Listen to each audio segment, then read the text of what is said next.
Okay, here we are one more time going through more of the Buried Mirror. We're going to just continue to be a little, let's say, pedestrian in that we're going to continue to march through the chapters. There is so much in this book that's so important to our understanding of Latin America because of the foundation in Hispanic, that is Spanish culture, that Fuentes gives us at the outset in the first 4 chapters. The outline that I've provided you in hard copy and that is on our website is simply a crutch, really, to keep us a little bit on track as we wander through centuries and all of the world with the Spanish Empire. So we had gotten up to chapter 4, the crucial year 1499. And I have given you really not such specific pieces of outline here, rather more Fuentes' own subcategories.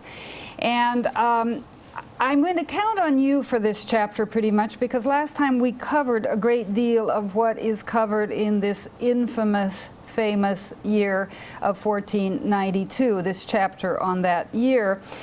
What we know is that the so-called monarchs, the monarchs Isabel and Ferdinand, who financed Columbus, the Italian seafarer.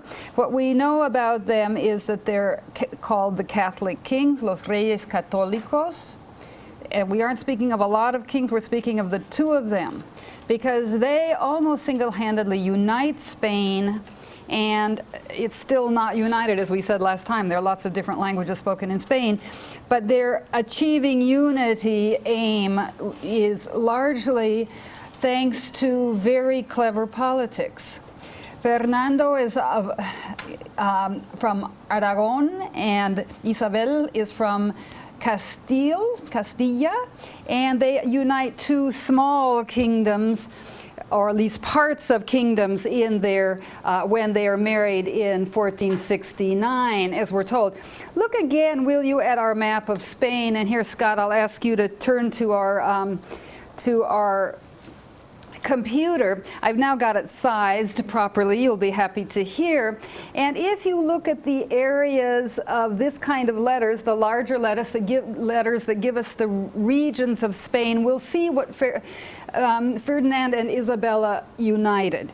Castile and Aragon. Look at, here's Castilla la Vieja, can you see it? The old Castilla, here Castilla la Nueva. So this middle part belonged in a way, well, she was the queen, Isabel, and then Aragon is over here. You see that word running from south to north right here. So this area of Spain becomes united under these kings, and they undertake the work of uniting Spain. What does that mean? Undertake the work of tossing out the Jews and tossing out the Muslim population, which they do in 1492. The final Reconquista, the reconquering of Spain for Christianity, is achieved with the attack and the attack on Granada, the last stronghold in the south. Here we have Granada. Scott, thank you. Let's see, here is Cordova, and over here someplace, Seville, Cordova, and Granada here. Granada, you see the Moors, as they're called, the Arab Muslim population, which began in 711, remember that, 700 years of existence, of happy coexistence according to Fuentes, but indeed coexistence, peaceful, more or less. Well, always there's the desire that the Muslims should be repelled back down to the northern part of Africa, back to Morocco, back to what is now Algeria, and so forth. So the 1492 marks the Edict of Expulsion of the Jews. It marks the conquest of Granada. As I said last time, it takes a while for the Moors to actually leave because 700 years of integration you don't undo it so easily. The Jews, on the other hand, were more separate, let's say. They were the mediators, as we're told by Fuentes, between the Christians and the Arabs. They were the bankers, they were the businessmen, they were the commercial link between the two cultures, they indeed are kicked out very quickly. Either that or they convert. We've talked about this. Fuentes talks about it in chapter 4, and so I don't think we need to go on too much more about that. So the expulsion of the Jews, pages 81 to 83. The expansion of Europe, let's look at it quickly, 84, 85. Fuentes is a novelist. He's an essayist. He's a literary man who knows his history. A bit like Galeano, this is more the historical continuous narrative that we're used to in historical narrative, but it's still his own ideas. Look what he says about the navigation, about the expansion of Europe, which means the movement westward. Look what he says. It's at the bottom of page 84. I like this. He says that expansion of Europe was an act of imagination. When we study it ordinarily, we think it's an act of imperialism. We think it's an act of commercial desire to get to the Indies. Here's Spain out on the uttermost west edge of where they want to get, which is east. You know, so they're out on a limb, and they can't get through the Mediterranean anymore because the Ottoman Turks control it. So the Turks and then the Ottoman Turks. So look what he says. I like this. The expansion, bottom of page 84, that final paragraph, the expansion of Europe toward the east first and then westward was in a sense a feat of Renaissance imagination. It was also a triumph of hypothesis over perception, of imagination over tradition. Simple observation told us that the world was flat. Scientific hypothesis held that it was round. Science won out. In itself, this was quite a revolution. So then he goes on, and since I wanted you to look at this following business, just think a little bit about the difference between Portugal and Spain. Now look again at our map. Scott, if you would. Can I get our map back there, Scott? Whoop. Maybe not. Would you knock, Ron? I think he's back there. If not, we'll have to remember our map. He may have popped out for a moment. That's fine. Thank you, Ron. You'll remember where Portugal is on the eastern the western seaboard, the Atlantic coast of most of Spain. Thank you, Scott. Now I see you there. If you could give us our map. Thank you. That's what you get for stepping out, Scott. we can't get along without you. Here's our border. Portugal, it goes here. And Portugal was always somewhat separate, just as the Basque country continues to be, as Catalonia continues to be here. This Spain of many kingdoms, first many feudal regimes, then many kingdoms, but now we're getting a little bit more unified. But Portugal, except for about 60 years when Spain does rule Portugal after this period of discovery, the Portuguese are the great navigators. They really are way better than Spain. And I lately was in Lisbon for the first time, the capital here, beautiful, beautiful city, if you get a chance.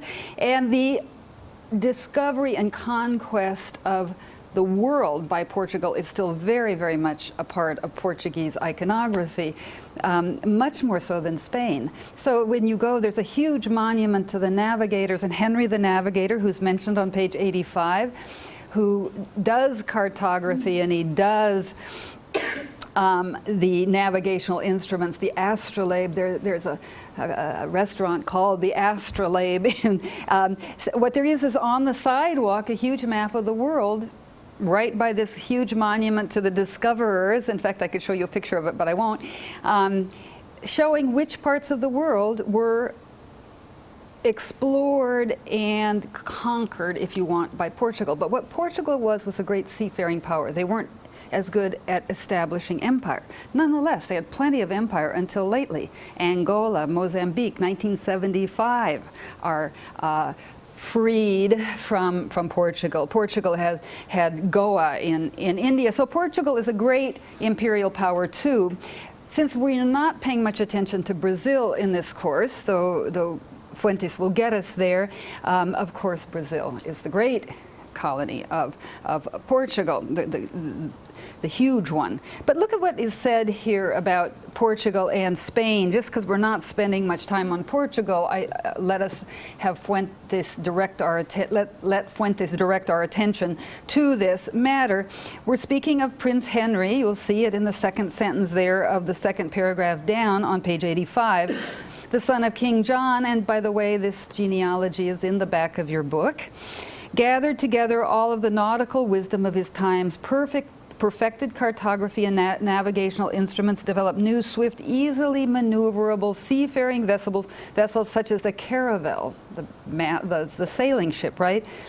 And trained crews to man them. There are caravels everywhere, etched in stone, painted, etc., in modern Lisbon today. Great pride in that part of their history, which surprised me, because I thought, well, maybe in this day and age all that imperialism might not be so celebratable, but no, it's still there. Henry the Navigator, as he came to be known, had a grand design to outflank the Turks by sailing south to Africa and then east to the Orient, around Africa. With the help of Flemish bankers, Portugal hopped from Madeira to the Azores to Senegal, look up in your map please, and finally with Bartholomew Dias to the very extreme of the African continent, the Cape of Good Hope in 1488. Then Vasco da Gama, who is enshrined in a huge church in Lisbon, a huge tomb. He's kind of the mero, as they say in Mexico, as we say, the kind of the top of the line, explorer, discoverer, conqueror, navigator, first and foremost. Along the way, sugar was planted and slaves were recruited. The Portuguese were the great slave traders, and they settled in places where sugar plantations were adapted to the climate. The climate was adapted to plantation culture, and slaves were brought everywhere in their area. The slave trading company, 1444, that early, 1444. We're not even to 1492 yet. The Portuguese are ahead of the Spanish here. A slave trading company was established in Lagos under the patronage of Prince Henry. But while Portugal looked east and south, it hesitated to look west over the Mar Ignotum, the unknown sea, the ocean of mystery. That would be the Atlantic. Even when a headstrong sailor, said to be of Genoese origin, cast ashore by a shipwreck near Prince Henry's castle, argued that the best way to reach the east was to sail west. We're referring, of course, to Christopher Columbus. The man was personally far less impressive than his work on many accounts. Feverish, at times uncontrolled, suspected of being a mythomaniac. But he certainly had courage and determination. His name was Cristoforo Colombo, Christopher Columbus, Cristóbal Colón. Portugal did not listen to him, and then he headed for Spain, and of course the rest is history. As we know, Ferdinand and Isabella bankroll him. Only after they've told him no, he starts to leave. He's on his way someplace else. They call him back and give him the money, 1492. Okay, so we have these three crucial events then: the expulsion of the Jews, the conquest of Granada, the discovery of America. I can put quotes around all of these. And one more thing, the first dictionary of the Spanish language, Antonio de Nebrija, and that's mentioned several pages later. Let's see. It comes up here someplace. Anyway, that's an important thing too, but he doesn't make a lot of it. Maybe it comes up after this, or maybe before. Anyway, Nebrija, N-E-B-R-E-J-A, if we're looking closely at 1492. What does the Dictionary of Spanish Language means? There's a starting to unite around a language. What is national culture if not linguistic culture? Until lately. Our whole English-only business here, what's that all about? Nations are supposed to be united, and unity implies that we understand each other, therefore one language. And as you know, Canada has been embroiled in this discussion with French-speaking Quebec and English-speaking the rest, more or less, and so forth. Belgium, same deal, two languages. There's a huge political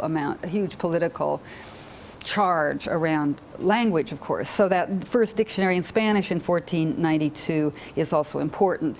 I put up a website on Ferdinand and Isabella. It's quite interesting, and I ask you to look at it. Let's just finish up this chapter, though, and please interrupt me. We're going so fast here. Please interrupt me if you want to make a point, you want to disagree, you want to point out something that you feel needs pointing out. Let's just go to the end. You're not going to be surprised to see that here Fuentes goes to his main theme one more time, this final section called Conquest and the Soul. He goes to the issue of multiculturalism, this celebrated tri-cultural culture, Spain between 711 and 1492, the tripartite culture. Even when we've discussed the expulsion of the Jews and we've discussed the conquest of Granada, which means the expulsion of Arabs, he's still celebrating this tripartite culture. He's a stubborn man. But let's see how he does it. It would seem at this point he'd have to say, well, that was then, and now, you know, the Catholicism is the only church. It's not going to have anything that isn't itself, and we're into dictatorship of ideas. But no, he doesn't say that. He doesn't want to say that. What he says is, look at the bottom of page 88. In 1492, Ferdinand and Isabella were driven by a single-minded vision of Christian unity, reconquest and expansion. That word reconquest, reconquering the Iberian Peninsula from the Moors for the Christians. That's what reconquest is going to mean. And we're going to see that the American project is an extension of that, reconquering America for Catholicism against the indigenous populations. So this reconquest is important here. Undoubtedly, their captains and soldiers overseas shared this vision, just what I said. But, watch that but they were also the heirs to a multicultural experience of coexistence, of commingling in tension with Jews and with Moors. All of the exceptions to tolerance, that means all those edicts of expulsion, cannot detract from the fact that the tendencies toward coexistence with and respect for others did structure a tricultural reality, which stood in stark contrast to the official policy of expulsion and denial of Jews and Moors. The conquerors of the New World were part of this reality. He's going to say, now, Spain passed this tradition of multiculturalism on to the New World. Again, we're going to say, how is this possible? How can he argue this when we see the destruction of indigenous cultures? Well, we've already seen that there was also an attempt to include, to convert, and ultimately to mix. So he is doing what we saw Octavio Paz do, what we've seen him do before, what we're going to see him do at the end of another chapter yet, is argue for Latin America as a place of tolerance, a place of acceptance of difference, in the tradition of medieval Spain. We can buy that argument or not, but that's what he's arguing. Second sentence here. The friars, writers, chroniclers, and polemicists, second sentence, top of 89, I hope you're all there. The friars, writers, chroniclers, and polemicists who followed the conquistadores saw to it that Spain faced its humanistic and multicultural alternative. The country's cultural singularity was the recognition of the other, embattling him, embracing him, mixing with him, the other. He could have said him and her, but he didn't. Hell, Jean-Paul Sartre once wrote, is other people. But is there any paradise? Now we get the poet saying, how could it be that paradise would be only for ourselves? Look at the next passage, the next paragraph. Now he's going into globalization of the sort that we know today. This question, which arises every time that white and black, east and west, predecessor and immigrant meet in our own times, was a central reality of medieval Spain, and then became the central question of conquest and colonization of the Americas. It is a question forecast, however contradictorily, by the Spanish historical experience, from the Iberian conquest by Rome to the expulsion of the Jews in 1492. This question, let's read it, it's up there, we skipped it, we shouldn't have. Look, the last paragraph of the previous, last sentence of the previous paragraph. How to understand that I am what I am only because another person sees me or completes me? How do I know I'm Lois Zamora because you look at me and tell me who I am in some ways? I define myself as a baby defines him or herself by looking at his or her mother or the person who's taking care of him or her. He's trying to make what is, I think, a phenomenological argument. We won't get into that, but he's saying we always know ourselves by knowing the other. It's the call at the end of Paz's essay that we saw early in the semester. So this is, again, as Jenny pointed out last time, a kind of, if you want,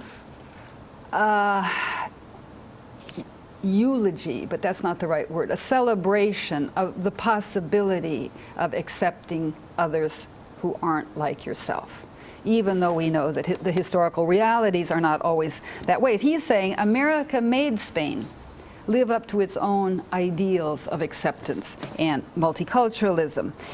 So let's keep that in mind, that conquest and the soul, a very highfalutin, high-blown subtitle, and go on to what is a very important chapter for us, and that is the rise and fall of the Indian world. With part 2, which he calls the conflict of the gods, we're going to have 2 chapters, and those gods are going to be the Christian gods and the indigenous gods. And we're going to see now, we've now moved across the Atlantic into the Americas. So we've just spent 4 chapters in Spain. We've got our history together up to 1492 and a little bit beyond, and now we're going to see what happens when indeed cultures encounter each other that never knew each other, that are utterly different from one another. That amazing moment. I mean, there really can't be any more amazing moment in history, as far as I'm concerned, than the idea of that moment when the 2 cultures recognize each other as different. It took the indigenous cultures longer to recognize the Spaniards as different. For that reason, they were conquered. We're going to look at it. For that reason, and gunpowder. Myth and weaponry, as Fuentes will say. Let's look at it. Look at my notes here, just to keep me from foundering in so much information. I cite a sentence from 93. No, I guess that's my own sentence, sorry, but it overarches pages 93 to 99. And he's looking at the mythic cultures, the myth cultures, the nature of the belief system in Mesoamerican cultures. Nature and function of myth in indigenous American cultures. The gods, animism. We all know what that is, where we think that nature is animated, where a tree, where a bird, where an animal can contain spirit that is divine. Most cultures, let's say most non-Western cultures, do have an animistic streak. Most of Western culture does not. God is in heaven, and a tree is to be cut down and made into paper or sat under and used for shade. We don't think generally of nature as animate, though there is some idea of, you know, your spirit animal and so forth, especially people who are interested in New Age religions. There's some of that, but basically here, let's talk about the animism of indigenous American cultures, the practice of ritual sacrifice, the fear, would you correct my spelling there, F-E-A-R, of cosmic catastrophe. If you've read it, this all sounds very familiar. The idea of cyclical recurrence, and that's the huge preoccupation with time, with the nature of years, with the nature of the cosmic cycles, because every 52 years a new age was to begin, so they had to be very good at calendrical calculations. There are some very good web papers up from other classes, and maybe from yours, I haven't seen one yet, on indigenous mythic systems. I've just put 2 figures below this. I'm going to leave it to you a bit here to read 93 to 99, but there are 2 figures, Quetzalcoatl, the plumed serpent, who's essential, and Coatlicue, who's a kind of earth mother goddess. And I'll show you some pictures of her eventually, and of Quetzalcoatl for that matter. We're given their myths, we're given what they say, what their importance is, but the pantheon of Mesoamerican gods is about 200, more than 200. And these gods are always changing shape. There are 4 Tezcatlipocas that have different colors and different world directions. It's very hard as an outsider to understand. There are wonderful scholars, Leon Portilla. Well, I can give you references if you're interested in pursuing indigenous mythology, American mythology. But it's not like Edith Hamilton's Greek myths. How many know about Edith Hamilton? Yes, usually in high school you get some, you know, where you go through, and Athena is this person and she's married to that person and she does this and that in these situations. Same with, I don't know, name some others, Zeus with all of the Greek gods, they have a stable identity. At least they have come to modernity with a stable identity. So we can sort of learn the Greek gods and goddesses, and we can say this, oh, Vulcan, yes, he's the god of fire, and he did this and that. Whereas it's very hard to do that with indigenous mythology. Nonetheless, if anybody's interested in pursuing this for a paper, I'm glad to give you lots of information, and you can, of course, get a lot on the internet, but also the important scholars in this area. There's been a great deal of work done in this in the last 30 or 40 years.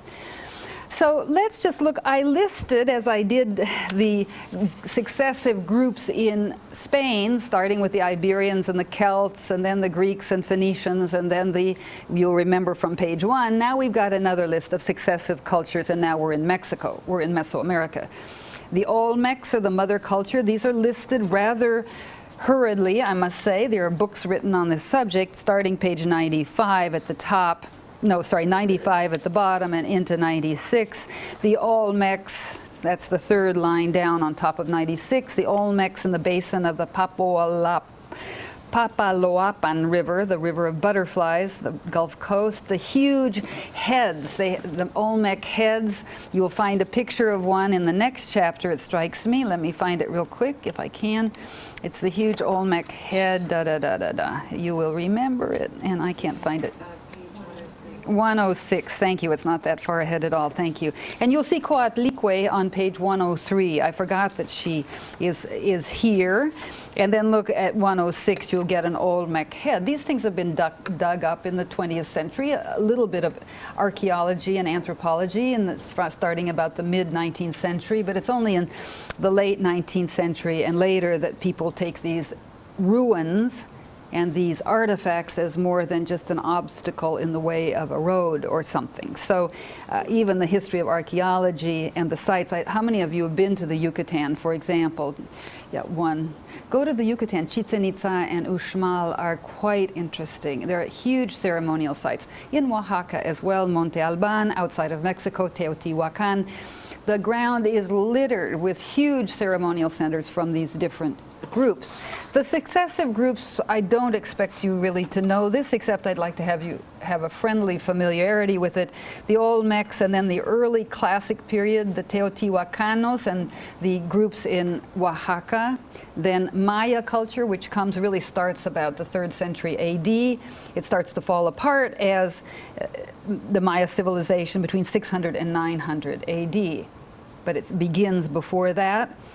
It falls apart for reasons nobody yet knows. The great ceremonial centers of Chichen Itza and Uxmal and many others are abandoned, and people aren't sure why. Our anthropologists aren't. One of the great decoders of Maya script, it's on stelae and basically carved in rock, is the late Linda Sheely, a woman who taught at the University of Texas and who began, among others, to be a decoder of the script. So we know more and more about the Maya, and really this in the last 20 years, but we don't know enough yet to say why the ceremonial centers were abandoned in a very sudden way. But look at Palenque, for example. Palenque is on the Gulf Coast, or near the Gulf Coast. What am I saying? It's in Chiapas. It's in the highlands. I'm wrong, sorry. It's in the highlands of southern Mexico, Maya site as well. And then the Mexicas, the last ones, the Mexicas / Aztecs. Aztec, we call them now, those people who were conquered by Cortés, but they are very late. They were imperial themselves. They conquered tribes around them. They used those tribes for ritual sacrifice, those conquered victims as victims of ritual sacrifice. They were not a pretty empire in a lot of ways, though I will ask you to argue both sides.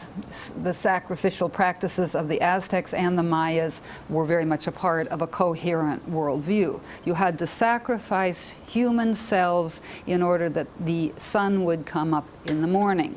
So people are the food for the gods, if you want, and the beating heart of the victim is part of the world that is understood by the Aztecs. So it's not just, I think we'll get rid of some enemies in a very cruel way. It's part of the cosmogony, if you want, of the Aztecs.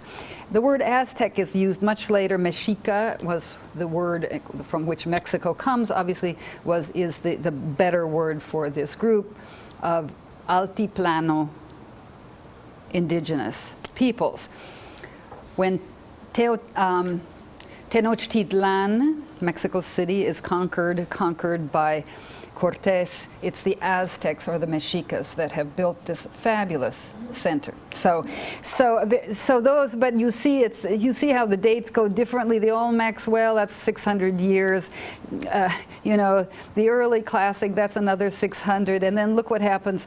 The Aztecs, whose history we have, entered Tenochtitlan, or established their city, because they saw an eagle with a serpent in its mouth sitting on a prickly pear, a nopal cactus. The mythology said, when you see that, you wanderers, you set your city here. They do. What's on the flag in Mexico today is an eagle with a serpent in its mouth, celebrating the indigenous origins of Mexico, at the same time that the treatment of indigenous peoples isn't so terrific, and wasn't. Always that national mythology and then the reality of the case. In any case, the Aztecs have a very definite time span. 1521, what happens? Cortés enters Tenochtitlan, and that's the end of them. That's not really quite fair. It's not the end of them. Nahuatl is still spoken by 1 million speakers in central Mexico, the Aztec language, or the language of the Nahua culture. Would you put N-A-H-A-U? These cultures, the altiplano cultures, the highland cultures, are also called Nahua peoples, N-A-H-U-A, Nahua. And their language is Nahuatl, N-A-H-U-A-T-L, Nahuatl.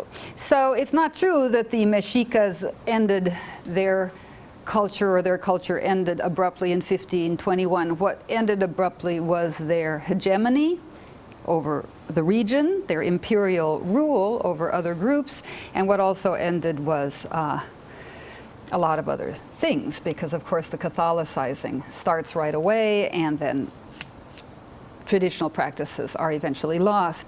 Did somebody do the Florentine Codex in the end? I think not. Someone was going to do that, the great text on the Aztec culture, or the Mexica culture, by Bernardino de Sahagún, with his informants telling him how it used to be before they'd lost the memory of the original cultures.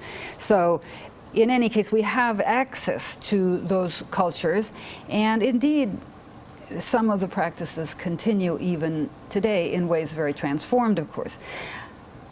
So I hope it's, especially if you want to look particularly at something that I think is important, is the sacrificial practice business. It used to be I'd ask on quizzes, I don't know, maybe I will, we do have a quiz on Tuesday, now that I've said it I won't, to argue in favor of human sacrifice from the point of view of Mexica culture. It can be done, and here he does it. Look at this top full paragraph on 94.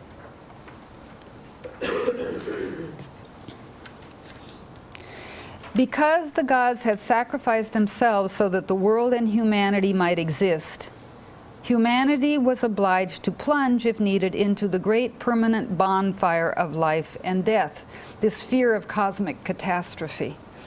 The need for sacrifice was an undoubted thing in Indian society, not subject to discussion or skepticism of any sort. For the ancient Americans, the forces of the universe were a constant source of danger, as well as a constant source of the very survival that they menaced. In other words, these cosmic forces were both friendly and unfriendly, and you had to always be propitiating them, making them happy, leaving offerings here, giving a sacrifice there. It must have been a very terrifying world for the Mexicas, it seems to me, given their ritual practice of sacrifice, their ritual practice of propitiation. Do you know that nice word? You propitiate someone, you make them feel okay about themselves. I propitiated my grandson by giving him a popsicle. That's not quite right. That's not right. I made him happy by doing that. So anyway, long story short, let's continue. This business of the ambiguity, and this is where Fuentes goes. This ambiguity was resolved in sacrifice. The ambiguity that nature is both furia and aginia, no? This ambiguity was resolved in sacrifice, which was no more in doubt for them than the formula E equals mc squared is for us today. Not only the continuity of life, but the very order of the universe depended upon it. We, women and men, are puny things indeed when set on the stage of the cosmos. But the universe itself is a fragile matter, being subjected as it is to life and death, to creation and destruction, to death and resurrection. And so forth. I'm going to let you look at this, but go down one more paragraph. Skip one and go down. It's the second to last one. Only sacrifice would uphold the world, the sun, and thus life itself. Continuity, the village, the family work, agriculture, maize. Such a conception of reality naturally led to the fear that a catastrophe so recent, so well remembered by all Aboriginal peoples, could repeat itself at any minute, the death of the fifth sun. Nature had to be both loved and feared. Time had to be both known and forecast. And power had to be given to those who knew, remembered, and forecast the future while holding at bay the destructive forces of nature. This is a reference to the priests who were adepts at reading the stars, and indeed very scientifically so. It's not just astrology, it was also astronomy. But the priests was a ruling class, and they interpreted the universe and acted accordingly. So this plaqueation, if you want, placating, another nice P word, placating the destructive forces of nature by sacrifice, by offerings, and so forth. I count on you to continue to look at this ambiguous response to nature, as Fuentes says on the next page. He explains the need for them to know time, to understand cyclical recurrence according to the 52-year calendar, 52-year century, if you want. It's all terribly complicated, the calculations, and they've been quite well studied. But let's now look at the end of this La Noche Triste, the end of this chapter, and keep on going here. Page 114. You have, I trust, read this. This Noche Triste is when there is a minor moment where Moctezuma, and notice the spelling of Moctezuma, M-O-C. It's not Montezuma, as we say in English. For some reason, Moctezuma got translated into Montezuma, as in from the halls of Montezuma to the shores of Tripoli. But anyway, the hymn, the Marines' hymn. It's Moctezuma, the final ruler. Actually, Cuauhtémoc was the final ruler, and he's mentioned. I think somebody's drilling someplace. You'll see that Cuauhtémoc is mentioned in the second to last chapter. You don't have to know those names. What you have to see is that there was a moment of resistance of the indigenous peoples to the Spaniards. But there was very little resistance. Why? Because Cortés and his men were considered to be returning gods. Octavio Paz says that the conquest was so easy, 600 plus men, a few horses, against 1 million warriors. And the number's not known, the actual number isn't known, but a lot more than 700. They were so outnumbered. But Moctezuma sent presents welcoming the Spaniards at first. He heard that they were coming this way. He says, the gods are returning from the east. They're supposed to be white. They're supposed to be bearded. He makes these others fit into his own worldview. That's what Paz says. He said the Aztecs, even though there were different tribes around and there was lots of enmity between and among the tribes, they were all part of a culture that had pyramids that raised corn and beans, and there's a coherent Mesoamerican culture. They had never seen the other. Europe by now knew about China. Marco Polo had been to China 200 years earlier, or thereabouts. Europeans were able to say, these guys are not us, and we want their stuff, and we want their souls, and therefore we are going to take steps to do that. The indigenous peoples who met Cortés, Moctezuma, and others They didn't all welcome him, but mainly they did. They fit him into a structure of a returning god, part of the mythology. He was a mythic figure. Welcome. Moctezuma, in one of the letters Cortés quotes, there's the 5 letters he writes back to Charles V. We saw them in Galeano. Read those, they're just fabulous. It's this moment when these cultures meet is super recorded by an eyewitness. Now naturally this eyewitness Cortés, he's writing to his boss, so he makes it sound great. But I believe that part of it was as great. He describes the hall of Moctezuma, indeed, the palace, with the exotic birds and the plants and the animals and the beautiful gold work and silver work and so forth. And you could say, well, he's just writing back to his patron, so his patron will send him more money, which didn't happen, as we know. But it's also that there's this eyewitness account of this meeting of people's. Moctezuma says to Cortés, you're the more recent god, it's not I. You think I'm a god. No, I'm flesh and blood, but you're a god. So this tremendous confusion on the part of Moctezuma led to a very easy conquest. But the Noche Triste that is referred to, the sad night, there was a moment when Spaniards were killed by indigenous peoples.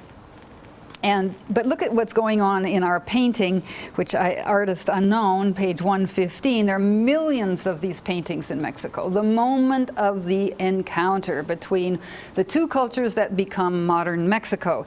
And always it's shown like this, very civilized. We see, of course, that Moctezuma is a ruler who wouldn't walk on the dirt, walk on the ground. His vassals, his courtiers are putting cloth on the ground so he won't touch the dirt. But look, it's all perfectly friendly, perfectly nice. And it's almost always, this convention of portraiture is almost always like this. The Indians on one side, the Europeans on another, with these 2 fellows facing each other. Sometimes you'll have Moctezuma in a throne that's being carried by people. It's a whole visual convention, this moment of meeting. But you see that it's all quite friendly, except for this one Noche Triste. And so I leave it to you to look at that and follow that particular detail. But basically this, yeah, Julie. Why is the date on the picture 1519? Because wouldn't that be 2 years before? Well, you know, that must be correct. When we say 1521, what we mean is the date of the conquest, which was the 13th of August in 1521. It takes 2 years. It's not 2 years of warfare, but remember that Cortés lands in Veracruz and he plants the true cross, which is why it's called Veracruz, in the bay of the Gulf of Mexico. Sorry, not the bay, the Gulf of Mexico. That's 1519. He makes his way. It's a huge mountain chain. He's got to go up through those 2 volcanoes, which are on either side, on the east of Mexico City. He goes through this passage that to this day is called the pass, Cortés's Pass. There's not a road through it, but mountain climbers go through it. So let's say it takes a while, and this part, the Noche Triste, is part of that. I've said that Moctezuma meets Cortés as a returning god. He does at first, but then he starts to realize that may not be the case when these people start to misbehave. So there's even a naval battle which takes place on the lake of Tenochtitlan. So there's plenty of jockeying, but in the end it's 2 or 3 days of out and out warfare. I mean, I need to check that, but it's a short period before August 13th, 1521, and the story is told as it's understood, as it was recounted, that a rock is thrown and it hits Moctezuma on the head and he keels over, at which point it's such a hierarchical society that without the leader, there's no second guy in command. And so things go into chaos. And it seems even, one of the accounts is one of his own men threw the rock. So this is all, of course, shrouded in a certain amount of historical distance. But the fact of the matter is, let's say, keep in mind the landing in Veracruz, 1519, the conquest of Tenochtitlan, or the defeat, if you want to see it from the indigenous point of view. The defeat of Tenochtitlan is 1521. I know it is August 13th, as it happens, because there's a saint, Hipólito in Spanish, Hippolytus, I don't know, who is much celebrated in Mexico. And I always wondered what this Roman saint had to do with Mexico. Well, the feast day of Saint Hipólito is August 13th. So you'll see lots of iconography of Saint Hipólito, who was dragged to death in a horse racing rink, which is why he has the name Hipólito. Hippo, as you know, hippodrome is a horse race place. So I'm rather interested in iconography of saints, and therefore happen to know August 13th for that reason. Other comments or questions? Notice that there's no date on the painting given. Don't make that mistake that that's a 1519 painting. That's going to be considerably later, probably 18th century, maybe 17th. Okay, let's carry on here. Other comments or questions before we do so? I consider chapter 5 to be essential. We've got to have some knowledge of the indigenous peoples who were conquered, who were integrated, if you want to use Fuentes' idea, who were embraced, although remember that list, he says embraced, excluded, and so forth when he's talking about the Moors. But okay, the conquest and reconquest of the New World, another important chapter for me. Conquest and reconquest. Now remember that word reconquest, it had its use already in Spain, and it meant taking back the Iberian Peninsula from the Moors. So now we're going to add the New World into this. The New World becomes part of this project of reconquest, and you can say, how is that? They aren't on the Iberian Peninsula. The Spaniards at 1492 under the Catholic kings, and through 2 centuries more of the Habsburgs, Charles I/5, Carlos V, he's known, but Charles I of Spain, and Philip II, his son, who last all the way through the 1500s, and then those that follow through the 1600s. Their whole idea was to unite the world under Catholicism. So remember, we said that Spain becomes the defensor fides, the defender of the faith. The Spanish king becomes right up there with the Pope in terms of the aim of uniting the world under Catholicism. So this conquest is about the political matter of Cortés and Moctezuma and so forth. The reconquest is an ideological matter. So understand that title of that chapter as a complicated matter, which indeed it is. We get a little look at Peru here. This book is very Mexican-centric. We aren't surprised about that because it's, after all, Fuentes is Mexican and he's interested in a U.S. audience, and the U.S. audience happens to be neighbors for Mexico. And he knows a lot about Mexico. He knows a lot about everything, but I did like it here that we pay attention to Peru for this first section of conquest and reconquest. This phrase, myth and weaponry, comes up again. Well, here's where it comes up. I said, you know, the fact that Cortés is integrated into the indigenous mythography or mythology helps in the conquest. That's what Fuentes says as well about the Peruvian case. Look at that phrase. It's right down, second to last sentence on 119. We get the same mythic meeting between Pizarro, who is the Cortés of Peru, and Atahualpa, who is the Moctezuma of Peru. We get that, again, a mythic meeting. I say mythic because, I mean, it's a historical meeting, but mythic in the sense of, wow. Mythic in the sense of, this doesn't happen but once in a while. As Atahualpa, look at the last paragraph, approached Pizarro, the Spaniards came rushing out of the houses where they had hidden. The astonished Indian retinue tried to protect the Inca, but the Spaniards cut off their hands as they held Atahualpa's litter. Not one of the Spanish soldiers was killed or even wounded. As with the conquest of Mexico, 2 factors came together to defeat the Indian nation: myth and weaponry. On his deathbed, Atahualpa's father, the Inca, Huayna Capa, sorry, I don't know how to pronounce that, had prophesied that bearded men would soon come over the sea. It's the same myth of return of a god or of a mythic figure that we just saw with Moctezuma. The father had predicted that a bearded men would soon come over the sea and destroy the world of the Incas. The Incas, the great Andean culture, and also imperial culture, constantly annexing other groups. The Incas were the big dogs, if you want, just as the Aztecs were in pre-conquest Mexico. These men would be messengers of the main Inca god, Viracocha, who, like Quetzalcoatl, created humanity and then sailed off to the west, promising to return. The lack of efficient weapons further determined the Indians' fate. In the words of John Hemming, the armies of Peru, quote, could never produce a weapon that could kill a mounted armored Spanish horseman, unquote. So that business of myth and weaponry is, I think, something we need to keep in mind. I'm going to let you go ahead and read about Cusco, about Machu Picchu, about Tupac Amaru, the Indian who did indeed fight against the Spaniards, and we're going to go to his definition of transculturation. Again, the thread. Again, this favorite theme that keeps coming up again and again in Fuentes' account of all of this amazing history.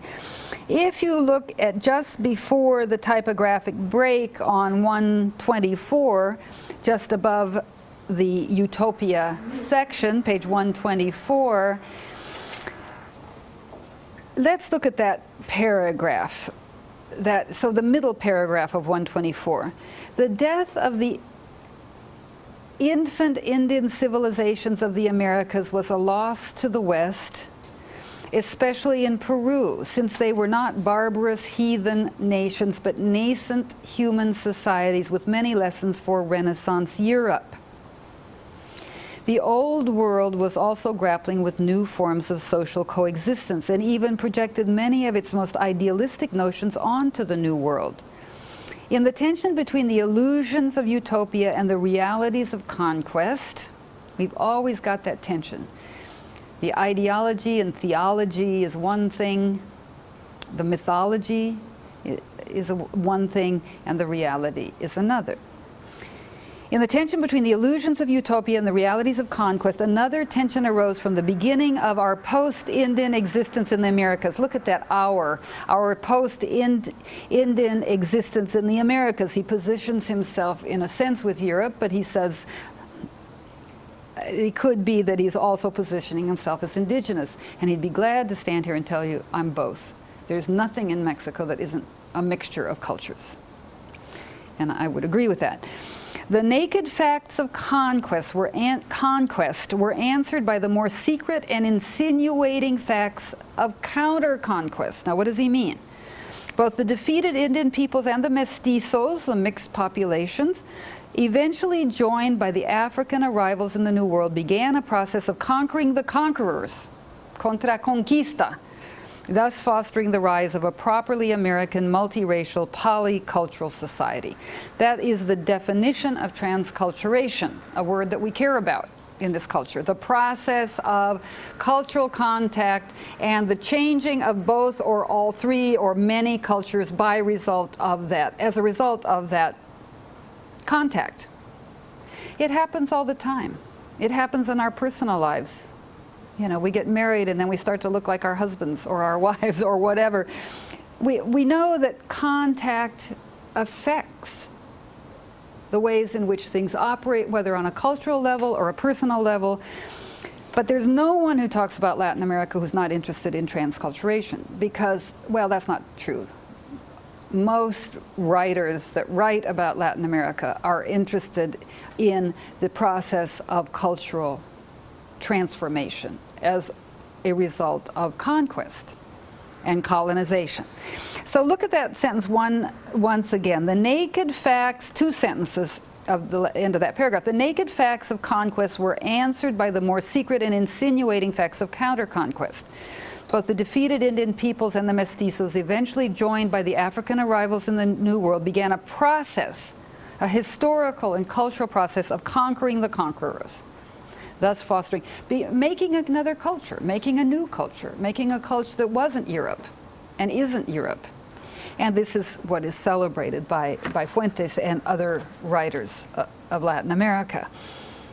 A huge cost, a huge cultural cost for a product that is to be celebrated, which is contemporary Mexico, which is the modern Latin American culture in its varieties. Notice that here I suggest that you rent the movie Aguirre, The Wrath of God. It's about a nut named Lope de Aguirre. If you remember, there's a section on him in Galeano, who is absolutely nuts to find El Dorado. He writes up all these conquerors and explorers were graphomaniacs. They wrote it all up. Why? Because they wanted sponsorship back home, and for other reasons as well, but especially those that were on the trail of El Dorado. The friars wrote up their histories for other reasons. Spiritual conquest was another thing, and many of those, a lot of the friars were interested in the cultures. They were conquering and colonizing and Christianizing because they could do a better job if they knew the enemy, if you want, if they knew the indigenous belief systems. So their reasons for writing it all up were different. This guy, Lope de Aguirre, existed, and in 1560 he took an expedition of people to Peru. And there's this fabulously beautiful movie about it, made by Werner Herzog, if that is interesting to you. Do rent it. It's very slow. Be ready to be patient. At the very beginning, you can't tell what you're seeing. And you keep going, and it looks like just this kind of blur, and then you keep moving closer and closer, and you realize it's these little teeny people making their way up this huge mountain in the Andes. And that sort of says it all, these little teeny people who think they can conquer and rule this world. Of course, eventually they do, but in this case, it was a huge delusion. Okay, The Prince Who Never Was, The History of Hernán Cortés. I think you're perfectly capable of reading all of that yourself. Cortés, the great conqueror, never gets what he wants, which is to be king of the walk, and we follow his career after 1521 in the section starting on page 129. There's more than 129. In fact, I'm sorry, I should have put, let me change the papers. It's pages, it's 126 to 129. I count on you to be clear on Cortés after the conquest. There's one phrase I would point out on page 128. It's the second paragraph, 4 lines down.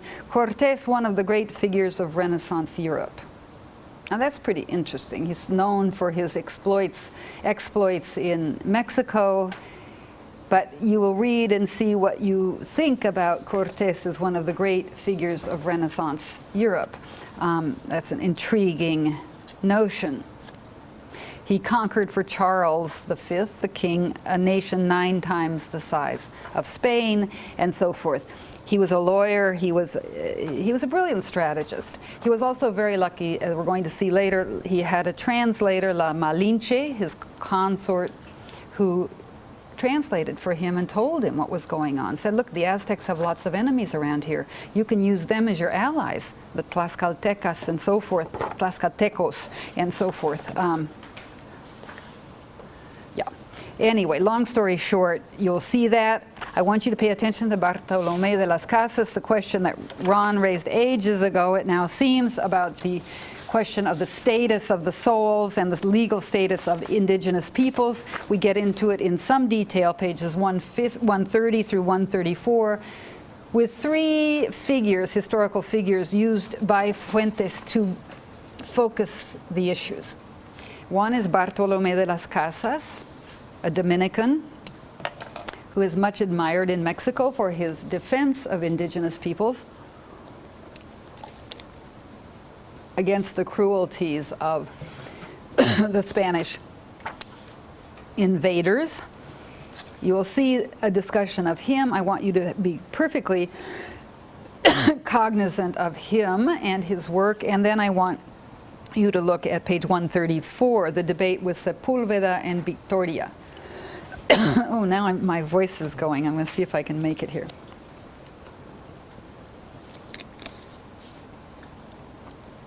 I'm going to let you read about that. Sepulveda is the bad guy, Victoria is the good guy, as we now see it from a modern perspective. And then, let's see, the network of cities, I'm going to let you do that as well. Let me point out St. Thomas Aquinas and St. Augustine. Augustine, I'm sorry, San Agustin in Spanish, pages 141 and 142. Here an issue is raised which I'm very interested in at the moment, and that is the relationship of individual and communal structures. I know I'm myself because I teach at the University of Houston, because I am married to a certain person and I have certain children and da-da-da. I'm a part as an individual of lots of communal structures. But the U.S. tends to define the individual very strongly against the community, where I think in Mexico and other parts of Latin America that I know, the community is more important. It's a relational individual. The self is the self by virtue of belonging to the community. So the notion of rugged individualism that we have as one of our own U.S. big myths is much less the case in Latin America. Here he's looking at this at the bottom of 141, the question of the ratio, let's say, the importance of culture places on the individual self, the unique self, as opposed to the communal relationship. I don't know if that makes sense. We're all both individuals and parts of communities, but certain cultures emphasize the community more than others, and others say, it's all up to you. You know, our whole belief in education in this culture, which needless to say I believe in too, I'm an educator, goes to the individual. Doesn't matter what your family is, it doesn't matter where you were born, what class you're in, what status your economic, what your economic status is, you're educable. And that's why the University of Houston is here, and of course we don't say that everybody can come to U of H, but we have a downtown branch which is even more open than we are. We're very open as a university. Why? Because we believe in the individual. We believe in the individual can transcend his or her community, go back if he or she wants to the community, but the whole belief that everybody is educable speaks to a tremendous faith in the individual. That's us. That's the U.S. It's always been that way. Let's look at what he says about education and universities in Latin America. And it might be useful. He's saying, no, it's not the individual isn't the emphasis here. It's the communal. Starts, let's just start the whole paragraph. The last full paragraph, page 141. The universities, and he's speaking of Spanish universities here, though there were universities established in Peru and in Mexico rather quickly, because the universities taught the traditional medieval studies, the trivium and the quadrivium. Those were curricula, which are the liberal arts. That the historical term liberal arts, arts that will free you, that's what liberal arts means. Now we use it to mean history and English and stuff, but the liberal arts was grammar, rhetoric, and logic first, and then 4 more, geometry, arithmetic, music, and astronomy, plus theology and law, and the central political philosophy of scholasticism, which is medieval learning. That is the ideas of St. Thomas Aquinas. Aquinas is 13th century. 1212, I think, is his birth date, something like 1276, his death date. If you want to know Latin America, if you want to know Catholicism, if you want to know the Counter-Reformation, you want to know Baroque, you got to know St. Thomas Aquinas. His theology, the great theologian of the 13th century, becomes the book by the 16th and 17th centuries. His ideas were determinant for the political culture of Latin America, since for 300 years everyone from Mexico to Argentina studied them. It was in the universities that people learned once and for all that the purpose of politics, its supreme value, superior to any individual value, was the common good. In order to attain it, unity was required. Pluralism was a hindrance. And unity could best be achieved by the rule of a single individual, not by the whim of multiple voters. I hope this reminds you of Octavio Paz, his discussion, the comparative discussion of the U.S. culture as pluralist and Latin American culture as centrist, because of the difference of Protestantism, where you don't have to agree. You can just go found another Protestant sect if you don't like the one you're in. Who cares? We don't have to figure it out. We all have right to our beliefs, as opposed to the Catholic, where we all have the right to beliefs, but we have to agree on those beliefs. So we're going to bring in people. We're going to say we are all part of a single church, because it's the only true faith. Therefore, we have to be united in that. So this business of unity versus pluralism, we see it one more time here, and that final sentence is very bittersweet, because what Fuentes is saying is we have a tradition that doesn't lend itself to democracy, doesn't lend itself to the idea that a vote, one person should have one vote and everybody's opinion counts. The unity could best be achieved by the rule of a single individual, not by the whim of multiple voters. Keep going.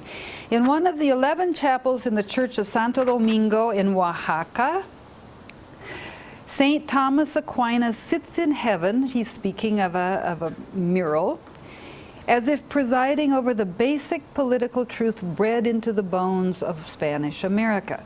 He sits in front of Saint Augustine, or Saint Augustine, the doctor of the church.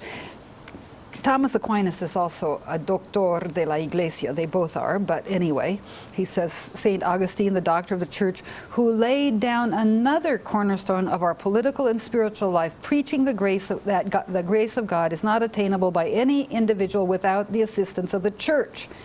Think of Protestantism, the priesthood of all believers. That's the Protestant idea. You have a direct relationship to God. You don't have to go through the church if you don't want. It's good if you do. So again, he's playing with the opposition, or the contrast, let's say, to what he assumes is his North American audience, because I do think he's writing to a North American audience. To reach God, you had to pass through the church hierarchy. That's the Catholic idea. You really can't not be Catholic and find your way to salvation. This was a hermetic system, meaning a sealed system, a closed system of teaching that revealed truth, denying the participation of individual research or criticism, while stressing the paramount need for tradition and the church's role as a rightful depository of that tradition, propagandist of truth, and unfailing denouncer of error. Now that gets pretty negative. Too bad Jenny's not here. She'd see that he's calling a spade if you want. That's not a nice way to put it, but he's saying, look, we have a tradition that doesn't lend itself to modernity. It doesn't lend itself to the modern structures of democracy, of individual freedom, and so forth. He's not that negative about Mexico in general, but here he's looking at a particular tradition that he is criticizing. By insisting on that the common good was granted from above through authoritarian concession, that is, that somebody up there, a king, decided, or a pope, this political philosophy assured that it could be wrested from below only through violent revolution. So if we're looking, we asked the question when we were reading Galeano, how does it happen that so much bad political structure has occurred in Latin America, and even only lately Mexico has more than one party, more than one political party? We might look to this tradition of Thomistic political philosophy. Thomistic is the adjective for St. Thomas Aquinas. We have St. Thomas University here in Houston. Okay, so I wanted to point that out to you. I'm very interested in how religious belief makes politics, and how one, in studying Latin America any more than in studying the U.S., can't get away from the issue of religion. How can we think about getting away from the issues of religion when we look at our presidential politics at the moment? Yeah, Karsna. I read both of their books for a Western Civ class that I have to take. Both of whose books? St. Thomas Aquinas. Oh, great. I have a big book on him, yeah, good. And then one of Augustine of Hippo. And I didn't realize until now how much what they were saying goes with, like, it just kicked in, especially that they mentioned it in the book. Yeah, good. A lot of what they explain about religion and politics and how they work together and how they have to intermingle makes a lot of sense with Latin American culture. Yeah, good. Well, thank you very much. I would just add one thing, that we have to remember that St. Augustine was also important for the Protestants. And what the Protestants took from Augustine, the city of God and the city of man, you'll remember that, is that human character, human beings are fallen, that is, that we are sinful.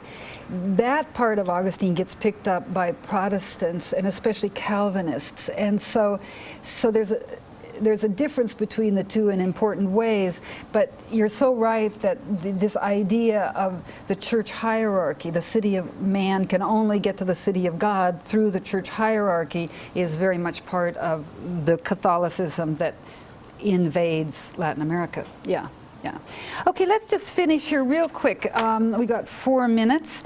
I want to look, and I wanted to show you some pictures. I brought my pictures of Tonancintla, this last church that's described. This I was going to show you when we were talking about Portugal and the navigational people. The navigational prowess is the word I meant. This is in Seville, this Virgin of the Navigators, Mareantes, La Virgen de los Mareantes, of navigators or sailors, seagoing men. And you see, this is a very nice, this is painted, it's in the Real Alcázar, the royal palace of Seville. You can go see her in a room where almost all of the discoverers, explorers leaving Spain would have passed and would have prayed in front of her. Here she has her cloak protecting all of these seamen. It's thought that this is Christopher Columbus. It's known who these two fellows are. No, this is Columbus. I'm sorry, the one with the golden outfit. These two are brothers. It's thought that these are various people who can be identified. I won't go through that now. And then here we have all of the ships that were available at the time to sail from Spain. So the caravels and the other sorts. I don't even know what sorts they are, but I wanted to show you that with this kind of homage to shipping and to navigational prowess. But it's Tonancintla and Acatepec that I want to show you. This last, let's see if I can find it here easily. There it is. No, Tepalcingo, Tonancintla, where is it? Can anybody see Tonancintla? There it is. Yay. Got it. I don't have quite enough time to show you this, but I'll show you the church he's talking about. Here again on page 144 we get a definition of transculturation. It's and syncretism. Especially the end of that middle paragraph there I ask you to pay attention to. He goes to the Virgin of Guadalupe. We'll be spending more time with her. I will give you the slideshow I promised to give you today on the syllabus next Tuesday, where we will look at New World Baroque images. She is essential. She appears to an indigenous man named Juan Diego, now a saint of the Catholic Church since 2002. And she is a dark virgin. So she's the virgin, the Catholic virgin, who's the little mother, as she's called, of indigenous peoples. This is, we can say, a propagandistic trick on the part of Catholic Church. On the other hand, we can also say that it's a matter of deep-seated belief on the part of most Mexicans. There's no, I'll show you some pictures of cab stands and buses, and everywhere there are images of the Virgin of Guadalupe in contemporary Mexico. But he ends on this church, Tonancintla. It's outside of the city of Puebla. It's fabulous, and I want to show it to you just real quickly. He says this is the folk Baroque, which shows the mixture of cultures. It looks like a simple church on the outside, but then inside you'll be amazed. There's incredible stucco work that shows all sorts of things you would never see in most Catholic churches. Here's a side altar. This is still looking fairly like it. It's very naive. Look at the little angels with their wings, God the Father in the middle of a ceiling. This is a ceiling with his hand upraised. But now you start to see very odd things. That odd sort of angel in the middle here of the ceiling. You can see this is a light hanging down. You don't see it. But with the golden hair, the wings as if they're kind of a ruff coming out of his neck. All of this here, a fairly typical fellow, but we get an indigenous boy here with his feathers. And again here, lots of different images. I'm going to continue this next time, but I just wanted you to get a sense of the wealth of the architecture in this particular place. So see you next time on Tuesday. There will be a quiz on the reading material up to this date.